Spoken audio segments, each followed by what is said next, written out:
Before we get started on this week's video, I wanted to talk to you about something. My father recently passed away, and for those of you that reached out, I really appreciate that. It really means a lot to me. We all handle stress and grief in different ways. At the time of recording this, I don't know what's going to happen, but by the time you see this, an election will have happened. I think some of you might be happy and some of you might be very sad about that. But in either case, whether there's a death in the family or for something as silly as a stupid politics in your country or whatever it might be, sometimes it helps to talk to somebody. It kind of brings me to this week's sponsor. Once again, our good friends at BetterHelp have sponsored this video, and I just wanted to let you guys know, as I said in the last one, life is a lot better when you're happy. And sometimes talking to people really helps out. I know that as we get older, we tend to develop different coping mechanisms to deal with grief or sadness or depression or whatever it might be. And some of those things work, and some of those things, just because something works doesn't mean it works well. The good people at BetterHelp have a great system where they match you with people that will help you, that are trained in this, that are professionals, that help you, give you the tools you need to live a happier life. And I think that's really cool, and that's something that I talked about in the last video about why I think that's important. I once again want to say that I too think that therapy is something that look, not everybody needs it, but I'm pretty sure that somewhere in everyone's life, our lives could benefit from therapy. And I have personal experience of having a hard time finding a good therapist and one that matched up well with, and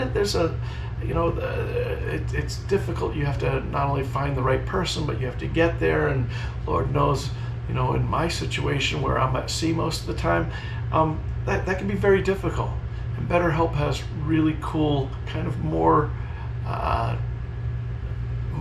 ways that are more contemporary.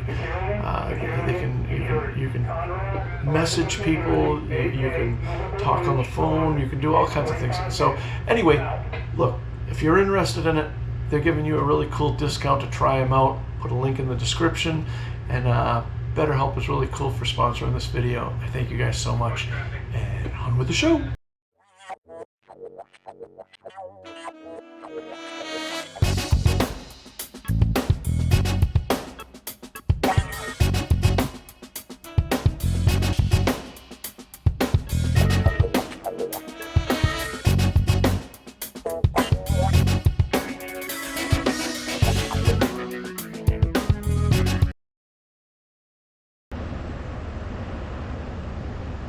Hello and welcome, I'm Tim and this is TimBatSea. And in this video we've just come from the anchorage where we were waiting for our berth to open up. We headed through the Kills, gone under the Arthur Kills Railroad Bridge and the Goethals Bridge, and we're coming up to an area over here, that terminal that we're going to get this barge loaded at. And I'm a little concerned because the wind is blowing. You can see the steam straight ahead of us blowing, and the wind is blowing, and they wanted us on one side of the dock, and I know that I'm going to be blowing off the dock here. And so what I've done is I've gone in a little early while the tide is still coming. So in other words, the tide is flooding, so it's coming against me right now. And the idea is that because the barge is light, there's going to be a lot of windage on the barge. So a little bit of wind is going to push a lot of barge. But because the tide is, water is so much thicker than air, obviously, my plan was to get in here and use some of that flood tide to counter because the tide's going to be coming at me and the wind's going to be going away from me. So I need some of that tide so I can get up to the dock. And if you say, why don't I just bring an assist tug with me, you'll see that where we're going, there's 2 slips, and we're going in between these 2 slips. There really isn't a spot for a tug to get in there and really help you. They could get in there at an angle, but kind of be more hindrance than help. So this was a little tricky getting in. I was a little concerned about it, and we're going to see how well it all goes down.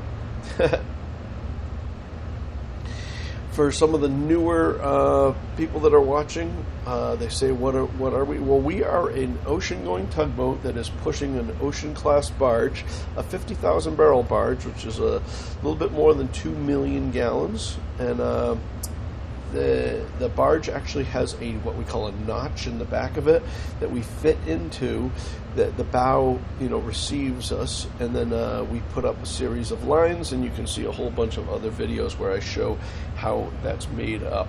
But we have some stuff called push gear, where we basically attach the tug to the barge. And people are always wondering why we don't just push everywhere, because obviously when you tow a barge, you don't really have a lot of control over it. For instance, if you want to stop the barge, you don't have a way of stopping the barge other than just letting the energy bleed out of the barge and having it come to a stop.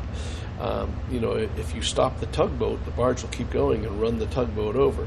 But when you're in push gear like this, you're made up as one, and you can steer it, you can speed it up, you can slow it down, you can go in reverse, which is effectively putting the brakes on. And people say, well, why don't you just do that all the time? And the problem is we're limited by the limitations of the push gear. So in other words, because the barge is so big, it moves on its own. And because the tug is only 25% of the length of the barge, it still is a couple hundred tons. And so when the tug and barge move independently, it puts a tremendous amount of load onto that push gear. And if you go out, different boats and different barges, the bigger the notch is, the more sea we can handle, and we can usually push into a lot of sea, but it's the sea on the side and the sea coming behind you that'll really tear up the push gear. We're limited to only a couple feet of that. After that, we'll just tear stuff up, so we don't want to do that. All right, so our dock is coming into view here, and we're starting to see that. Those are those 2 fingers that are the 2 black dock slips that are coming on the right-hand side. And because I want to have the tide push me. And remember, once I get in the slip, I won't have very much tide pushing on the barge. Of course, there's not going to be a lot of tide pushing on the barge anyway, because the barge is light. Most of it's going to be out of water. But where the tide is really going to push is on the tugboat, which is probably drawing about 14 feet right now. So even when I put the barge in the slip, the tugboat will still be out in the stream, hopefully catching some of that flood tide and helping me to push on the stern and hold the barge up so that I can get a line on the dock. That was the hope. So in order to do that, I don't really want to start turning in yet. I want to get up there almost at a 90 degree and then come right all the time. You can see that steam, how that steam wants to go up, and it's being bent right over, and that's kind of showing you how much force is on that wind right there, and spreading that over 366 feet of the barge, about 25 feet of barge up there. That's a giant sail with a lot of windage on there. So I'm starting to get more and more nervous as I do this. When I say nervous, not that we're going to die or anything or tear anything up, but it's just that I was seeing more wind and less tide than I really was expecting. So where I was hoping the 2 would cancel themselves out, I'm starting to question my own decision-making process here. And it doesn't really matter at this point, because, like I say, there's not a whole lot we can do. If I get an assist tug, I can't put an assist tug on the bow of this thing, because you see those 2 finger piers. to get this barge in between there, and the terminal determines where we go. And in this case, they want us, this first finger that sticks out here, that's going to be what, there's a B on there. They wanted us south of B, so we have to be on that inside and dock our barge starboard side too. And so there really isn't a lot of room here. And if I brought an assist tug back and had him work, he could work on the stern of the barge.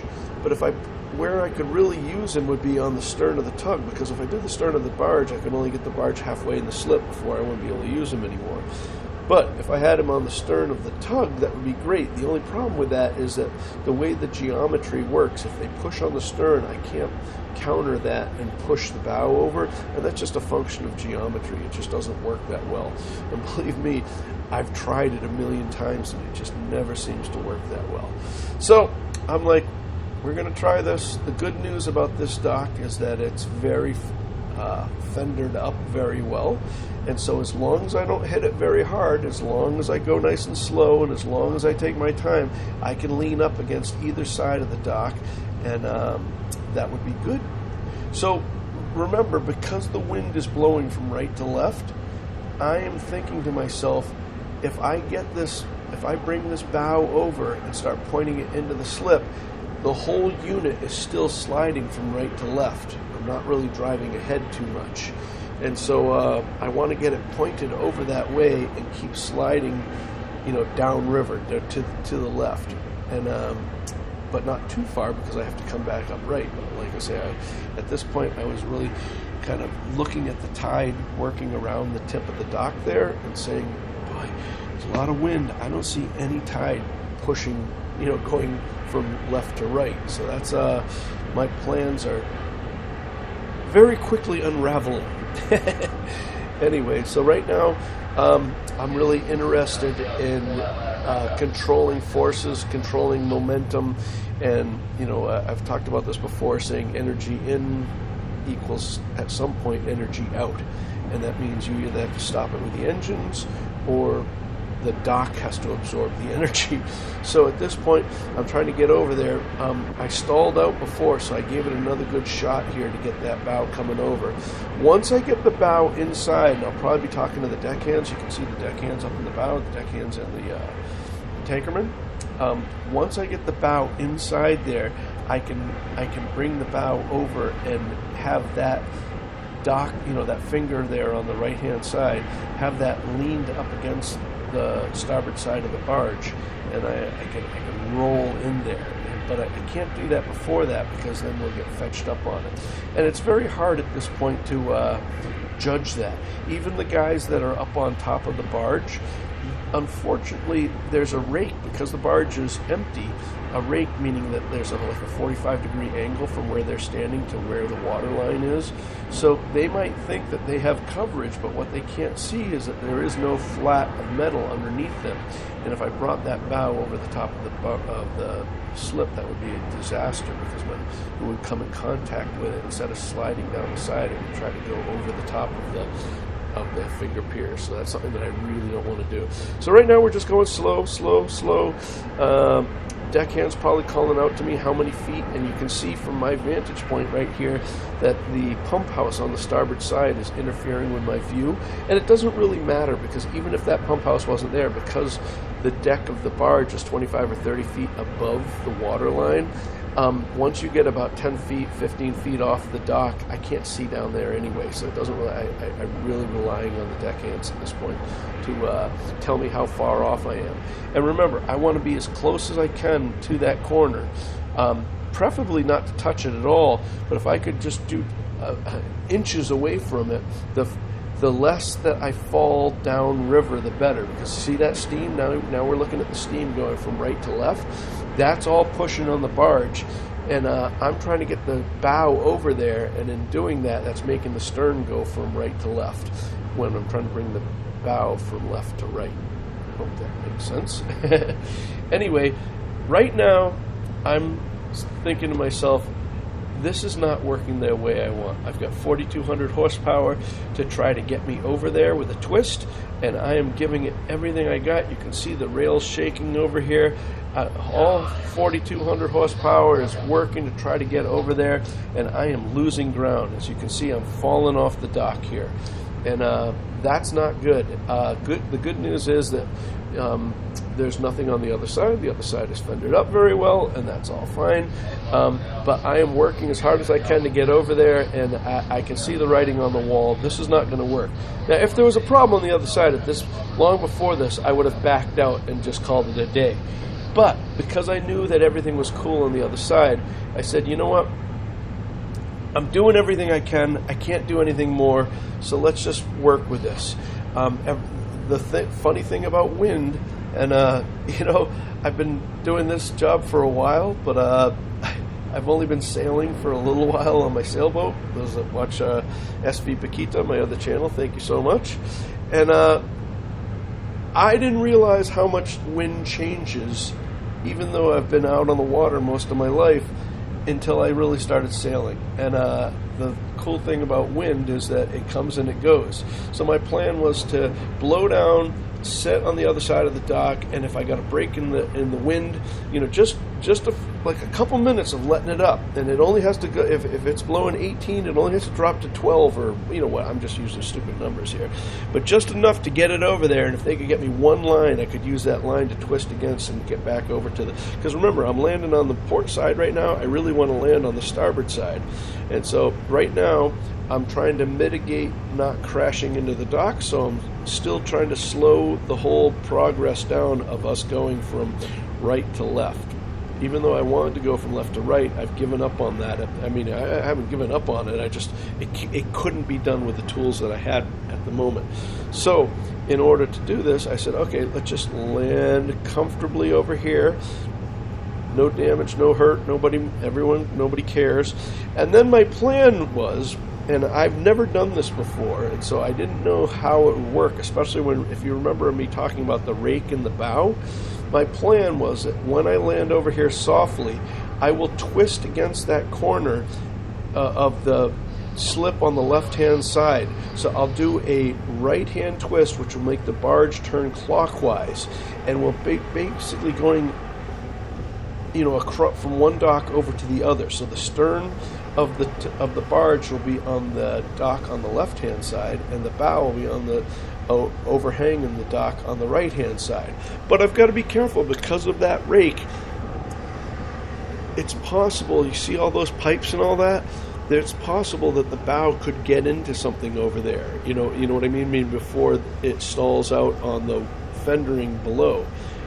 See where the water line is? And because of the rake, when I bring the barge over at an angle, the bow will be sticking over the dock a little bit, and I have to make sure I don't run into any of that piping. So right now I'm just waiting. I'm trying to get everything set up and telling the guys on the dock, on the barge, the deckhands and the tankermen, what my plan is, and to tell them, look, when we get over there, you're going to have to put a line down. And there's always the temptation, and it's not my deckhands, it's every deckhand and every tankerman. They're all tempted when they know that they need to throw a line and they need to make it like a long shot. They always go for a smaller line because it's easier to throw a smaller line. The problem with that is that in those scenarios, we need the biggest line. In other words, if it was easy, if I wasn't going to work on the line, I wouldn't need you to throw it at all. But because I'm trying to get over there, I've got to get the weight of the barge and the tug against the pressure of the wind and twist against the line. I need them to throw a substantial line down there to help me. So just to make sure that we're all talking about the same thing, so you hear what I'm saying, when I get the bow to come up to the right and we'll be catty corner, I say a 45-degree angle, it would probably be only about less than a 20-degree angle, but from the stern of the barge on the dock that says A and the bow of the barge on the dock that says B, we'll get it over there, and then when they put they should be able to drop a line down, tie it up, even though I'm caddy corner across the two slips, once they tie that up, then I'll put my rudder hard left and do a left twist. In other words, trying to make the barge do a counterclockwise or anti-clockwise turn. And in doing that, the line up there will keep that from happening, and it lifts the stern up and flattens out. At least that's my plan. So you can see I'm bringing the bow over. And this is like I say, this is something where I want to get enough movement where it starts moving over there, because the more I get over there, the less movement, the harder it's going to be. But I don't want to have it go crashing over there, because if all of a sudden the deckhand says, "Oh, whoa, whoa, we're hitting the stuff above the dock," it's going to be too late by then. So what I've done is I brought it over here and let the wind stall it out, and I think that was a good move. The problem is that I'm still 15 feet off the dock, and they're not able to throw the line like that. Not trying to speak disparagingly about anybody, but we have a young crew, and in this particular case, we really could have used a heaving line. They could have thrown a heaving line, which is there's a line with a monkey's fist, basically a big softball at the end of a line, and they throw it over to the dock, and then the guy on the dock pulls that line, and that's connected to our big line, and then they don't have to throw the big line over and lasso the bollard. So that would have been really, really cool. That didn't happen this time, and I asked them if they had a heaving line. They said no, and so instead of reprimanding them there, I figured we'd get on with the job, get the job done, and then I'd talk to them about the value of a heaving line later. Anyway, so we're coming over here, and like I say, it looks, you can see where I'm caddy corner now, meaning I'm at, what is that, I don't know, 10, 15 degree, maybe 20 degrees from one dock to the other, but I'm still probably about 10 or 15 feet away, and like I say, I'm very nervous bringing that bow over. And so little by little, I try to keep bringing it over. And it's one of those things that you can't just little by little, because the wind is going up and down all the time. You have to give it a little bit of energy and take a little energy out, give it a little energy, take a little bit of energy out. And you can't just just click it up one notch. It doesn't work that way, because the wind is not constant. The wind is, the pressure against me is going up and down. So I'm trying to balance that out. And so right now I'm hoping, they're probably like, I remember when I was here, I think they were saying, I was like, okay, you're 7 feet off. I'm like, 7 feet? Come on, man. I can't get this thing, because I don't want to put it up against the dock because of the rake. Remember, if we were flat, it wouldn't be any problem. I could bring it right over to the dock. But I'm really scared of, at some point, even if the bow doesn't hit all that piping, where the rake comes over the corner of the dock, that's what's going to make contact. You're not going to have a flat surface that you touch against and spreads out the energy. So I really don't want to hit the dock. So I'm trying to bring it over little by little, and you can see it's still moving right from left to right. So just moving it over just a little bit until they get it over there. And I think they've tried a couple times. They didn't. There wasn't a. They had a dockman. The dockman disappeared, and they threw a couple times, and then the dockman showed back up again. So at some point they're going to get that, and hopefully this will happen pretty soon. But yeah, at some point the dockman will come and grab the line, put it on the bollard, and they'll wrap it up. And when that happens, the first thing I'm going to do is go all stop and get my rudder from going hard right to my rudder going hard left, and then switching the engines from the port going forward to the port going back, from the starboard going back to the starboard going forward, and that will give me a left twist to lift the stern off. Okay, it looks like we're falling down right now, right? These are the moments that take forever when you're in the wheelhouse. You're like, come on, guys, get that thing wrapped up for me, please. The minutes turn to hours here. There's going to be somebody in the comments saying, yeah, try watching it. Okay, so now you see that bow coming off. That bow coming, not only is the bow blowing down because I'm not twisting against the A-dock anymore, but I'm also lifting, I'm trying to do that left-hand twist or that counterclockwise twist. And if I drive into that line, I have to be very careful. I have to do a twist. If I drive into that line, that will grab that bow and pull it right over to the B dock again, the dock on the right-hand side. And then I'll be back to the same problem I had before of running the rake over the top of the dock. So at this point, I am coming ahead. I want to push into that line. I want pressure to pull that bow over, but I need to be doing a twist so that I don't have so much energy going forward, but the energy is more in a rotational energy. You know, it's torquing the thing over, so it's moving it over. And as you can see, the stern of the barge is off the A dock, and we're closing on the B dock all the time. Everything's looking good. I take a big breath. I realize we're good. Didn't need to call in like I say, if I called an assist, I really don't know how I would have used it here, because you can see there isn't a whole lot of room for an assist on the other side anyway. So coming over all the time, and working into that line, having that, and they told me that it was a very substantial line.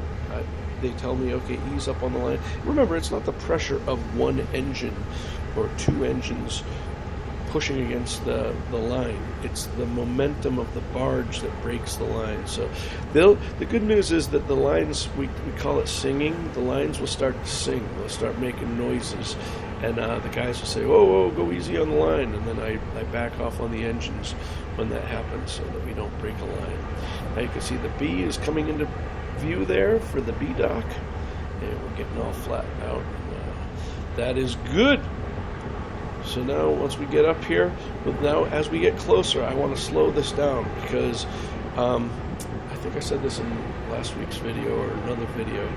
If I keep coming over and I hit the stern, it's flat. It's not going to do any damage to the barge or the dock. The problem is you get this slingshot effect where there's constant pressure on that forward line. Remember, we're only held to the dock by one line right now. So as I come over, once I hit, all that momentum that was bringing the stern over gets transferred to the bow because the stern is up against the dock and the bow wants to come out, and it puts a ton of, and that's where you can break a line. So as we get closer over to the, get the barge flat like that, I start slowing it down. And by slowing it down, I just don't twist as hard. I reduce the RPM of the engines, both going forward and back.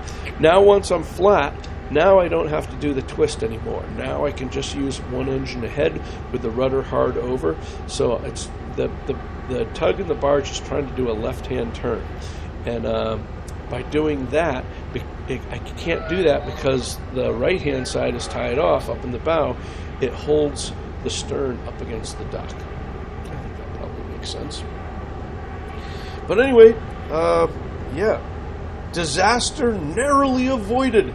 I don't know about a disaster, but it was less than ideal conditions, that's for sure. And if you ask, is this a common thing? To tell you the truth, over my career, I've been into this dock a whole bunch of times, but it always seems as though it's really a tide job. In other words, that you time coming in and out of here on the tides. The wind has never really been an issue. Bringing a light barge in, I haven't had this be a problem yet. And the prevailing winds here go exactly opposite of what you're seeing. We usually have southwest prevailing winds, which would make the wind blow us right onto the dock. So maybe that's why they assigned us this side. But normally we go on the other side of B, and that would have worked really well today. Or we go on the closest side of A over here. That would have worked well, but it just so happened that the one that they got lined up for us, and it might have something to do with the product too, that remember that each line has to be specific for the products that we're using. And everyone thinks petroleum is petroleum. Man, there are so many different grades and types, and black oils and clean oils. And I think this one, we were moving ethanol, so I don't know if they're getting a load of ethanol in this or what. But if it's ethanol, they have to have special ethanol piping and hosing and all that. And so it's possible that this side of the dock is the only one that's set up for ethanol. I don't know any of that. I'm just saying that that's a possibility, and that's why they may have decided to do it that way. That's what I'm thinking anyway. So who knows? But anyway, from here we basically tie up the barge, and nothing else really kind of happens after this. So this is kind of the end of the excitement. Woohoo! But I just want to take a moment and thank you guys so much for watching. I really appreciate it. I hope that and look, I know you guys want to see the chart plotters. I know you want to hear the radio chatter. All these things I'm trying to do, but I'm also trying to do my job. And you know, this whole YouTube thing is just a hobby. It's fun. It's not my job. And so I'm trying. You know, everyone's like, "Oh, you need to get this camera, and you should do this with this other camera." And I'm like, man, you know, maybe you could subscribe. Maybe you could join our Patreon crew. You know, everyone. It's funny that the people with the most advice are usually the people that contribute the least to the product, to the production of the videos. Speaking of which, if you would like to support the channel, only 22% of you guys are subscribed. So subscribing really helps out. You can like, you can share, all that good YouTube stuff. You could hit super thanks. We love that as well. But we'd really love to have you on our Patreon team. Our Patreon crew. They get early access to ad-free content. They get private videos and direct access. So it's really cool. And they also wake up every morning knowing that they're doing the right thing. For $2 a month, patronage starts at $2 a month, and it would be wonderful to have you over there. I'll put a link in the description below, and I'll also put a link for my other channel, SV Paquita. By the time you guys see this, if we haven't left yet, we're getting ready. I have to wait until November for the insurance company to let us sail south of Hatteras. But Chris Lita and I'll be sailing our sailboat down to Florida, and then we hope to spend some time in the Bahamas this winter, and got all kinds of fun projects going over there. Come on over. We'd love to have you over there. Really cool if you help me out to help me grow that channel. You guys take care, be safe, and as always, I'll see you guys on the water.